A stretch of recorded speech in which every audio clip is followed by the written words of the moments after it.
OK. Tak to je dobrá investícia. Rolex, ďakujem, že to dá nazvať investíciou, ale... Sú dealery, ktorí to volajú investícia, my to voláme skôr zdravý udržateľ hodnoty. Záleží, ako to človek nosí, či to obije.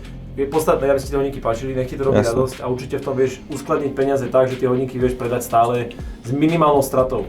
To sa mi veľmi páči na tých Niekedy to prekvapí. Teraz išiel napríklad cenník Rolexu hore zase od 1.1., čiže kopec hodiniek už nie sú za ceny, ako boli 3 mesiace späť a už to tu predáva sekundárnu trhu zase niekde inde. Jasné. Všetko záleží aj od konkrétneho modelu, konkrétne tento Mint Green je asi najvyhľadanejší Datejust aktuálne, takže kúpuješ akože super hodinky. Keď toto som videl na tvojej storke, instantne som proste bože, ich berem, instantne.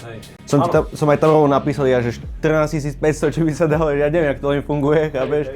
Ale to je úplne nové. No, to vždycky tak, aby to proste odišlo, že fakt tam máme akože minimálny priestor na nejakú... Všimol som si, že to brutálne ide akože... Fakt máme, aby musíme byť konkurencieschopní, to je prvá vec, a teda jednak nech sa klienti vracajú, že... Jasné. Sú dealery, ktorí na tých hodinkách sedia pol roka, aby predali s maximálnou nejakou maržou, my skôr ideme na tie čísla, nech sa to točí a nech proste na každom je nejaký kus profitu. Už robím to už od 18 všetko, ale tak sa to naozaj pohlo asi posledných 2 roky, čiže... Super, paráda.